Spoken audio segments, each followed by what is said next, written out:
নমস্কার বন্ধুরা, খুকুমনি কিচেনে আপনাদের স্বাগত জানাই।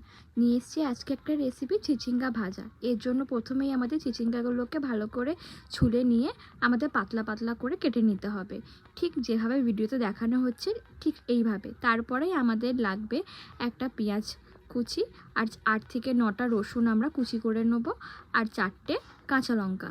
তারপরে কড়াইয়ের মধ্যে সাদা তেল দিয়ে তেলটা একটু গরম হওয়ার পরে আমরা 1 চামচ মতো ওর মধ্যে কালো জিরের ফোড়ন দিয়ে দেবো।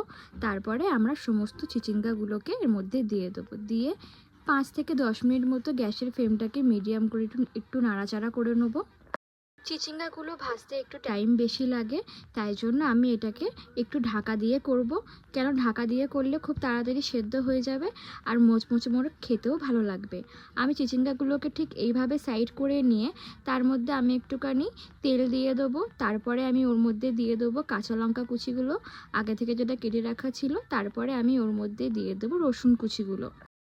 রসুনগুলো একটু ভাজা হলে তার মধ্যে আমি পেঁয়াজগুলোকেও দিয়ে ভাজা করে নেবো। আপনারা চাইলে চিচিঙ্গাগুলোকে আলাদা করে তুলে তারপরে পেঁয়াজ রসুন কাঁচা লঙ্কা দিয়ে ভাজতে পারেন, কিন্তু আমি ঠিক এইভাবেই ভাজি, তাই আপনাদেরও এইভাবেই আপনাদের দেখালাম। তারপরে চিচিঙ্গাগুলোকে সব আমরা ওপরে দিয়ে দেবো। দিয়ে তার মধ্যে পরিমাণ মতো নুন আর 1 চামচ মতো হলুদ গুঁড়ো দিয়ে তারপরে আমরা 5 মিনিট মতো এটাকে ঢেকে রেখে দেবো। ঢেকে রাখার 5 মিনিট পরে এটাকে ভালো করে হলুদের সাথে এটাকে মিশিয়ে নিতে হবে। আমাদের কিন্তু ভাজাটা অনেকটাই হয়ে এসছে। তারপরে ওর মধ্যে 1 চামচ মতো আমি পোস্ত দিয়ে দেবো।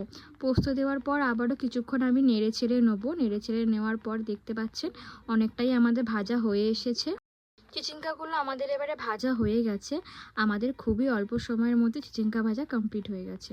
অবশ্যই আমার চ্যানেলটাকে লাইক কমেন্ট শেয়ার করবেন, সাবস্ক্রাইব করবেন, যাতে এই ধরনের ভিডিওগুলো আপনাদের কাছে পৌঁছাতে পারে। আবার একটা দেখা হবে নতুন ভিডিওর সাথে।